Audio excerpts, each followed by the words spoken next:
My master taught me how to face a blade, how to read an opponent's eyes, how to find the perfect moment to strike, how to die with honor.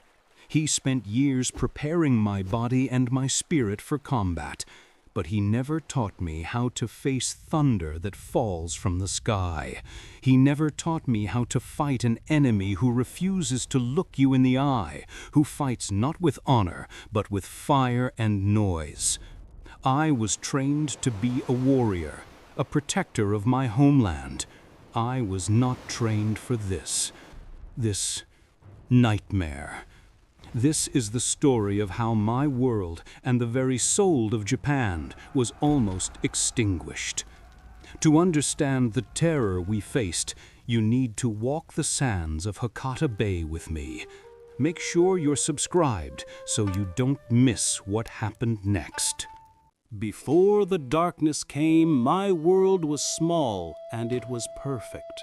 My days were measured by the rising sun and the call to training, the scent of pine from the nearby forest, the sting of sweat in my eyes, the solid weight of the katana in my hands. This was my reality. Our lives were governed by Bushido, a code of honor as unyielding as the mountains. We believed a man's worth was proven in single combat, a dance of steel where skill and spirit decided the victor. We fought for our lords, for our families, for the emperor. We were the sword and shield of Japan, and we believed ourselves to be invincible. The sea was our protector, a vast blue wall that had kept our islands safe for 1,000 years. We were proud, we were naive, and we had no idea what was coming for us. The first warnings came not as a storm, but as whispers. Traitors returning from the mainland spoke of a Khan, a conqueror who commanded an army that stretched from one horizon to the other. They called him Kublai, grandson of the great Genghis. They said he had conquered China, Korea, that his ambition was a fire that consumed nations. We listened to these stories around the evening fires, but they felt like children's fables. An army of horsemen from the steppes? What could they do against the sea? What could they do against the samurai? My commanders, men who had fought in clan wars their entire lives, laughed. "Let them come," they'd say. "They will learn how Japanese steel greets invaders." There was arrogance in their voices, a deep, unshakable belief in our own superiority. But I was young, and in the quiet of the night, the whispers scared me. The day it happened, the sea was calm. The sky was a brilliant, cloudless blue. I was inspecting the defenses along Hakata Bay, a long curving stretch of sand we were sworn to protect. Then the alarm bell began to ring, not a practice drill, a frantic, desperate clang that echoed across the hills. I ran to the cliffs and looked out. At first, I saw nothing. Then my eyes adjusted. It wasn't a cloud on the horizon. It wasn't a trick of the light. It was a forest, a moving forest of ship masts, so numerous they blotted out the sea itself. 900 ships. We would learn the number later. 900 ships carrying an army of 40,000 men. Mongols, Chinese, Koreans, a horde forged from a dozen conquered nations, all pointed at us. The arrogance I'd seen in my commanders vanished from my own heart, replaced by a cold, sinking dread.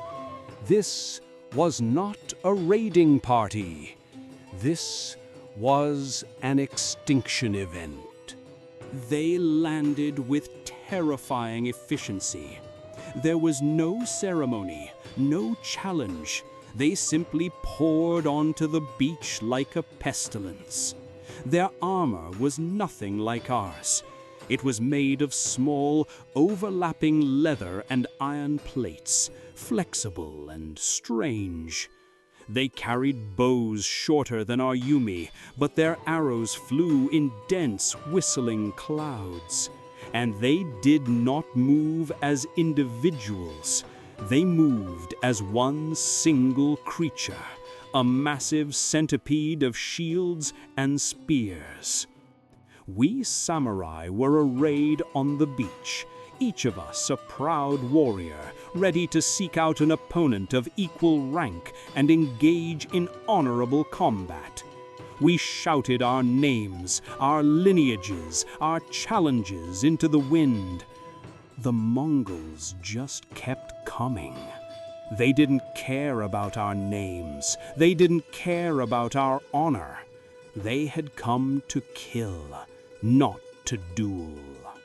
I saw Lord Akito, a man whose swordsmanship was legendary, ride forward on his prized stallion. He bellowed his challenge, naming a Mongol officer and demanding single combat. The Mongols simply raised their shields, and a volley of arrows flew from behind them.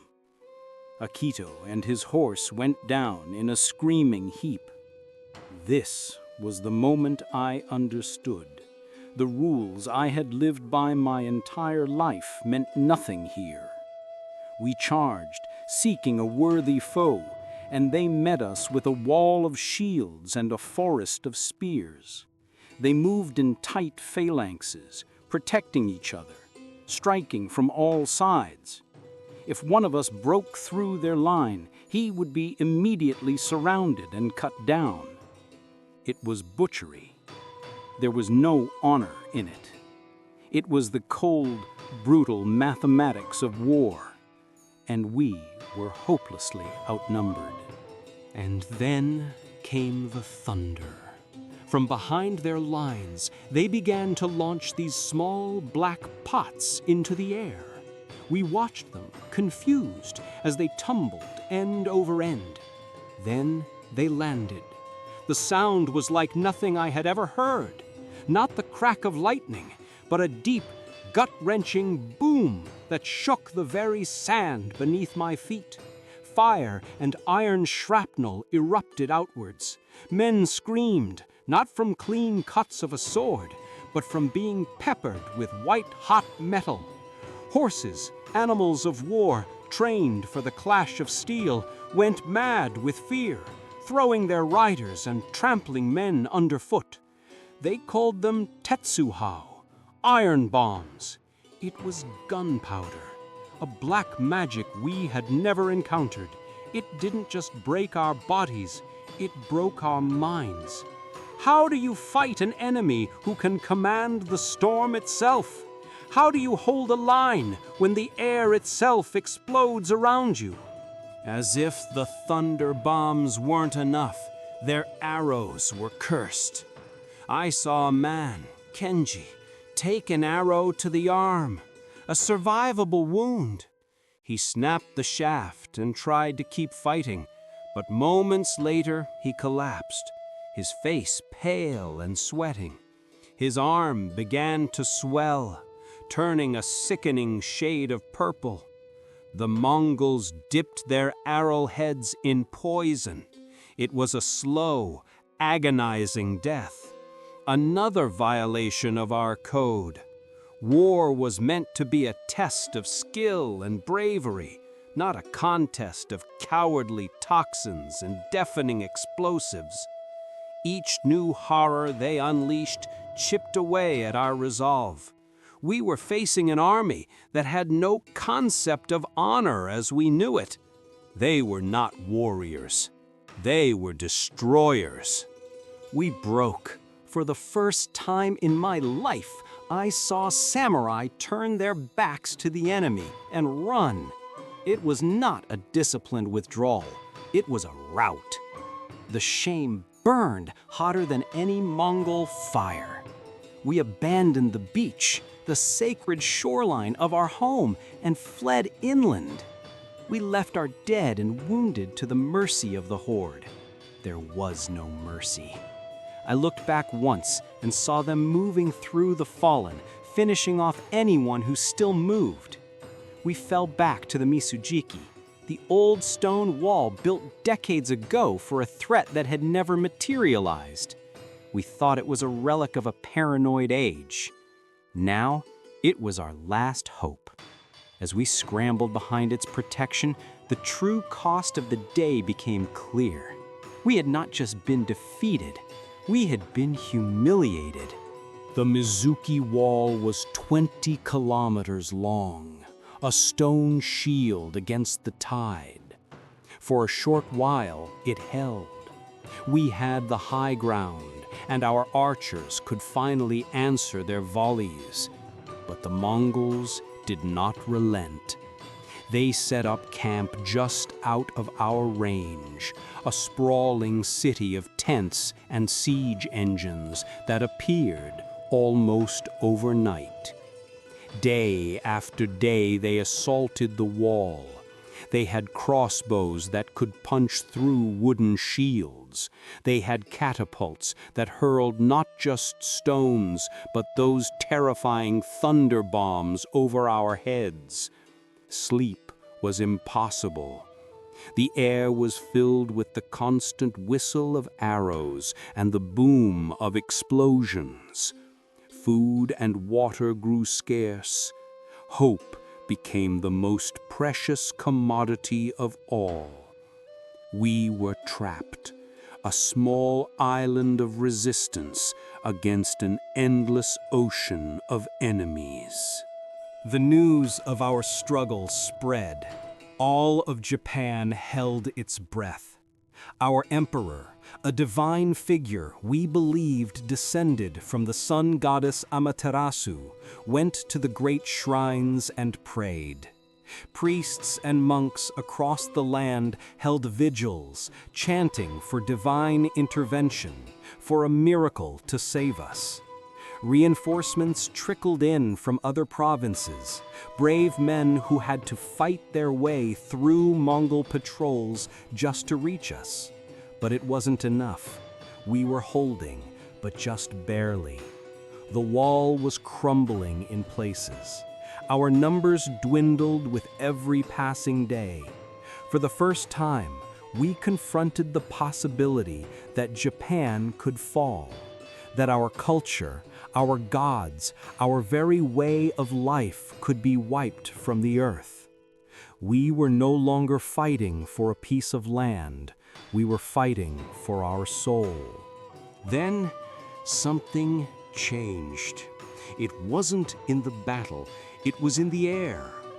After weeks of fighting under a hot, clear sun, the sky began to sicken. A strange gray pallor spread from the horizon. The wind, which had been our constant companion, grew quiet for a day, and the heat became suffocating, thick and wet. The old fishermen among our ranks looked at the sea and grew uneasy. The waves had a new rhythm, a deep, angry swell that spoke of immense power stirring in the depths.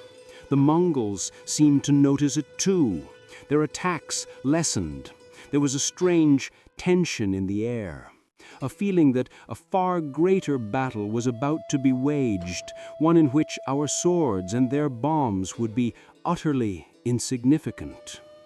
It began with a howl. A low moan from the sea that grew into a deafening shriek that tore through the trees. The sky, which had been gray, turned a terrifying shade of black. Rain began to fall, so hard and fast it felt like the ocean was being thrown at us.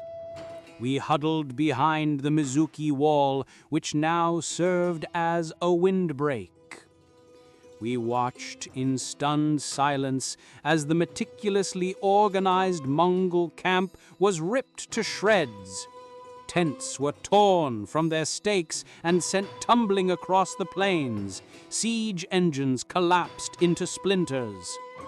But the true horror was happening in the bay. Their mighty fleet, the source of their power, was now their prison.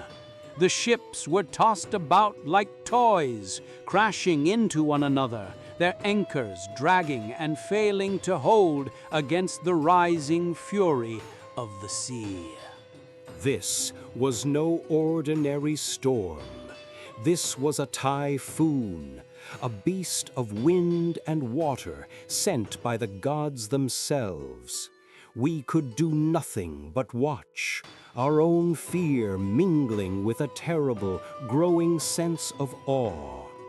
The waves were the size of hills, lifting entire warships and driving them onto the shore, where they shattered like clay pots. Masts snapped with reports like cannon fire. We could hear the splintering of wood and the faint, desperate screams of thousands of men carried on the wind. The pride of Kublai Khan, the largest invasion fleet the world had ever seen, was being systematically annihilated by the raw, untamable power of nature. The Thunderbombs of the Mongols were but a child's firecracker compared to the thunder of the heavens. Their poison arrows were meaningless against a wind that could tear a man from his feet and cast him into the churning abyss. For 2 days, the world was nothing but wind and water. The sky and sea merged into a single roaring entity of destruction. We could not fight, we could not sleep, we could only endure, pressing ourselves against the cold stone of the wall, listening to the symphony of chaos. We prayed, not for victory anymore, but for survival. It felt as if the gods were scouring the world clean, and we feared we would be washed away along with our enemies. The storm was impartial in its fury. It was a force beyond armies, beyond empires, beyond the petty struggles of men. It was the planet itself rising in anger. And in the face of that power, we were all just insects clinging to a rock. And then, as suddenly as it began, it stopped. The wind fell silent. The rain ceased. A fragile dawn broke over the horizon, casting a pale light on the scene of devastation. We cautiously emerged from our shelters and looked out at the bay. I cannot describe the sight. It is burned into my memory forever. Where a forest of masts had once stood, there was now only a junkyard of shattered wood. The coastline was littered with the wrecks of hundreds of ships. The bodies of our enemies washed ashore with the tide, their armor no protection against the sea. Of the 40,000 who had come to conquer us, most were now at the bottom of the ocean. A handful of survivors huddled on the beach, their weapons lost, their spirits broken. The nightmare was over. We had not won, we had been saved. No army on earth could have done what the storm did. The priests fell to their knees, thanking the gods. They gave it a name. They called it Kamikaze, the divine wind, a wind sent by the heavens to protect Japan. The few remaining Mongols were easily captured or killed. They had no fight left in them. They had looked into the face of a god, and it had broken them. We had been pushed to the very brink of annihilation, only to be delivered by a miracle. The relief was overwhelming, but it was mixed with a profound humility. We had learned a valuable lesson. The strength of the samurai was great, but the power of our homeland, of our gods, was infinitely greater. I lived a long life after that day. I fought in other battles, had a family, and grew old. But I never forgot the sound of the Thunderbombs or the howl of the divine wind. The invasion left scars on our nation, but it also forged a legend that would be told for centuries. It taught us that we are an island nation, protected not just by our swords, but by the very sea and sky around us. My nightmare at Hakata Bay ended, but it changed me forever. It taught me that there are forces in this world far beyond the understanding of a simple warrior. And for that, I am eternally grateful. Have you ever witnessed something that seemed truly miraculous? An event that defied all explanation? Share your story in the comments below. I would like to hear it.